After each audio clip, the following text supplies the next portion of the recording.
Opinión Meridiana. Abierta a todos los venezolanos por Venevisión, tu canal independiente.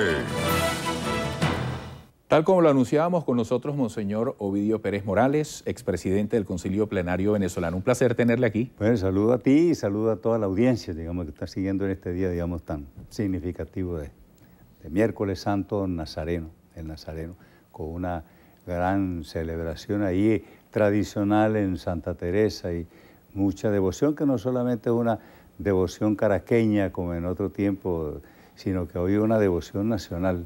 Se ha ido extendiendo en el interior y yo lo he observado en el nacimiento mismo de cierta reproducción, por así decirlo, de la devoción del Nazareno en algunas partes del interior, y ha cobrado bastante fuerza y eso es muy satisfactorio desde el punto de vista de la fe. Sí. Lo estábamos viendo incluso en la transmisión que nos hacía Claudia Andrade desde la Basílica de Santa Teresa.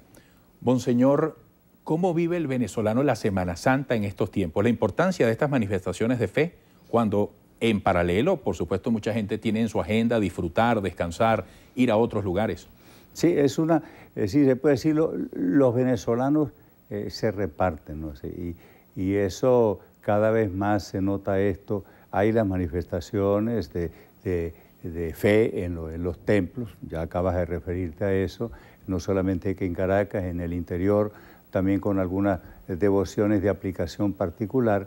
Hay también bastante gente que es creyente, que estos días lo toma, digamos, como descanso, se va para el interior, algunos participan en oficio, otros no. Y hay mucha otra gente también, es necesario pues decirlo, que no se ve movida por ninguna razón pues de tipo religioso y pasa estos días como días completamente normales o neutros o ordinarios, ¿no? Así, es decir, hay de todo, pero es significativo pues la manifestación que se tiene de fe por parte de muchos venezolanos. Sí. Uno de los momentos más emotivos y bonitos en cualquier homilía es cuando se da el abrazo de la paz, la paz sea contigo. Monseñor, ¿qué le decimos a la gente? ¿Qué reflexión compartir en esta Semana Santa cuando vemos tantas referencias de violencia, del ser humano matándose a sí mismo? Eso comentábamos a algunas personas antes de venir a este programa. Estamos nosotros en gran medida en lo que se pudiera decir como una cultura de muerte, una cultura de la violencia, una cultura de muerte. La definición de cultura, hay como 40 o 50 definiciones de cultura, ¿no? ¿Sí? Pero hay ciertas definiciones de cultura que van por el sentido de decir que la cultura es como el aire que uno respira, digamos. El ambiente en que uno se levanta y va uno a acostarse, ¿sí? Algo que a veces es indefinible, pero que es como el ambiente en que uno se mueve, lo que uno recibe, lo que uno ordinariamente expira.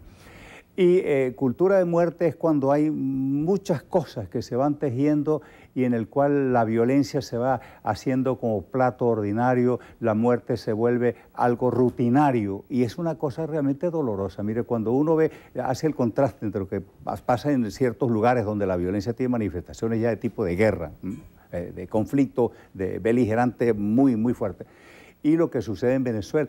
Esta noticia de decir que así mataron un bombardeo, qué sé yo, 60 personas o 15 personas. Bueno, aquí la muerte se ha hecho algo, entre comillas, como sinónimo de ordinario, algo vulgar, digamos, algo que, por ejemplo, se dice fácilmente, pues mira, murieron 30 personas la semana pasada murieron 40. Es decir, la muerte de una persona debería conmover a una comunidad. Uno ve con otros países en los cuales son muy escasos los homicidios. Cuando hay un homicidio están los días y días, los periódicos hablando sobre eso. Aquí se vuelve una noticia. Y eso tiene que conmovernos a los venezolanos, comenzando por quienes tienen la responsabilidad de este país, los órganos de gobierno o el gobierno. Tiene que haber una conmoción general y tomar en serio eso, porque nos vamos habituando a esto que es una cuestión realmente monstruosa. Y entre los derechos, se habla de los derechos que hay humanos, el derecho fundamental es el derecho a la vida, es decir, en la vida se insertan los demás derechos, el derecho al trabajo, el derecho, a la salud, pero el derecho a la vida es lo fundamental. De tal manera que esto es algo que tiene que tomarse muy en serio en el país. Y parece que en ciertos sectores que tienen gran responsabilidad no se toma en serio esto, porque al lado de hacer, exhibiciones, a veces en desfiles y cosas de grandes armas, de grande potencia y de cosas, y se ve que esto está sucediendo. Es decir, pongamos la atención, metamos la lupa en acabar con esta violencia generalizada, dentro de la cual hay cosas que son todo es preocupante, pero hay cosas que son especialmente preocupantes. Por ejemplo, la existencia también de grupos que matan por matar. Es decir, ya es la razón de la sinrazón. La razón es una sinrazón. Matar por matar. No es porque matan por agredir a alguien, que venganza o por robarle algo, o por, en fin, no, matar por matar. Eso se está dando actualmente. Y es un caldo de cultivo para todas esas formas realmente monstruosas de inhumanidad. Monseñor, tenemos que hacer una pausa, pero al regreso el tema merece una prolongación en el análisis. ¿Cómo rescatar la noción, el concepto y el valor de la vida? Escuchábamos de parte de alguien que estaba en la Basílica hace pocos minutos ofrendando al Nazareno en gratitud por una promesa. Decía, vengo con la fe full. Si hay tanta fe en el país... Esto es un punto de ver cómo puede con eso ¿cómo revertimos enfrentarse esto, ¿no? lo otro? Regresaremos con Monseñor Ovidio Pérez Molares en la próxima parte. Opinión Meridiana. Abierta a todos los venezolanos por Venevisión, tu canal independiente. Monseñor, usted compartía con la audiencia una reflexión, en una preocupación compartida por una gran cantidad de venezolanos con respecto a la violencia, a la criminalidad y el necesario rescate al valor de la vida a través de la fe. Y usted hablaba de una referencia que le gusta citar con frecuencia y es el amor al prójimo que se ve y al que no se ve. ¿Cómo iniciar un retorno a estos valores compartidos mayoritariamente? Sí, la incidencia de la religión y de la fe en esto de que estábamos nosotros hablando, y no solamente en el sentido de evitar la violencia y la criminalidad, sino en la proactividad de actuar en favor de la vida. A mí te decía que siempre me gusta como una especie de ritornello, eso de la primera carta de San Juan, que es preciosa, la primera carta de San Juan, y una carta que vale la pena, digamos, leer y releer en esta Semana Santa. La primera carta de San Juan tiene por ahí un versículo que dice que nadie puede amar a Dios, o no se puede amar a Dios, amar a Dios a quien no se ve, si no se ama al prójimo a quien se ve. Es decir, quien no ama al prójimo a quien se ve, no se puede amar a Dios a quien no se ve. De manera que el prójimo viene a ser así la presencialización de Dios. Es decir, no es un ser neutro, sino como la presencia de Dios, la presencia de Cristo. De manera que entonces lo que eso significa desde el punto de vista de la fe, en el respeto al prójimo, en el aprecio al prójimo, no ya simplemente como un ser humano, como una persona humana, sino como una presencia de Dios. Es decir, Dios que me viene al encuentro. Esto se dice fácil, pero es muy exigente. Es exigente para mí, exigente para cualquiera. Para que normalmente nosotros en nuestro relacionamiento no tenemos presente nada. Ahí muchas veces ni como persona lo consideramos. La manipulación de las personas. La persona pasa a ser una cosa cuando utiliza a las personas por el propio interés, para hacer dinero o por crecer en prestigio, por motivos políticos, por populismo, lo que sea. La persona pasa a ser un mero tornillo, una pieza de un mecanismo. Pero asumir la persona, como ser humano, como sujeto consciente y libre, y más aún asumirlo como presencia de Dios que me viene al encuentro. Es por eso lo que dice San Juan es una interpelación. Por ejemplo, esto de Semana Santa, la veneración del Nazareno.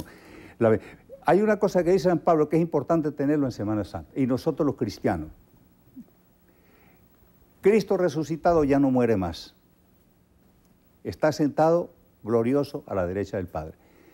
De tal manera que no puedo yo, llamemos así, compadecerme con Cristo en el sentido de su sufrimiento como si estuviera Él sufriendo. No, Cristo sufre en nuestros hermanos.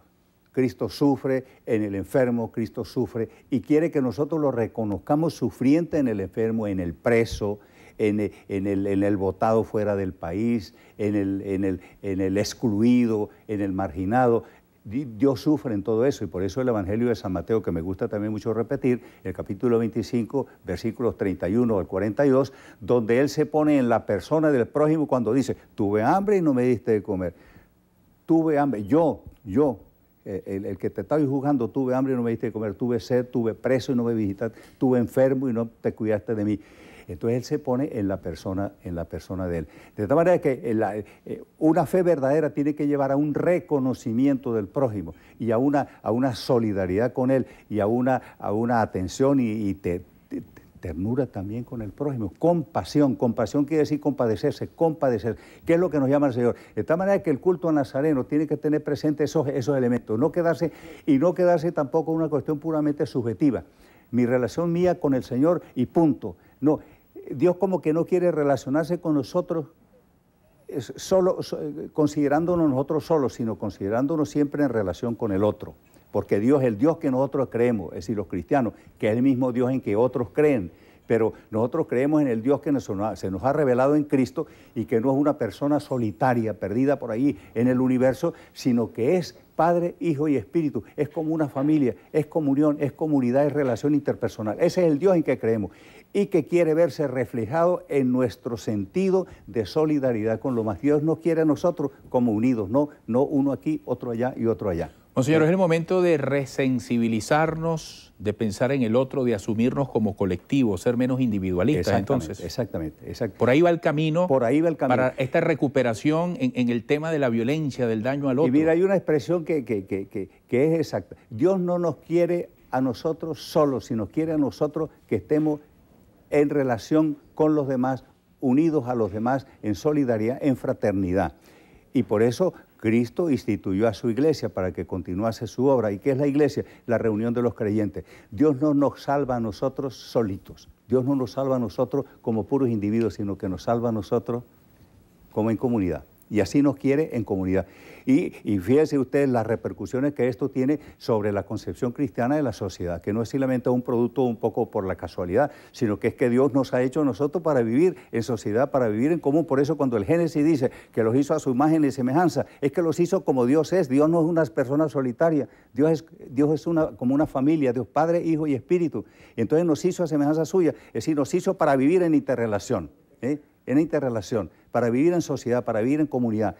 Lo que esto tiene de repercusiones, por ejemplo, desde el punto de vista de la fe, la preocupación uno por los demás, la preocupación por la paz, por la justicia, tantas cosas así. Monseñor, gracias por toda esta reflexión alrededor de la presencia de Dios en cada uno de nosotros.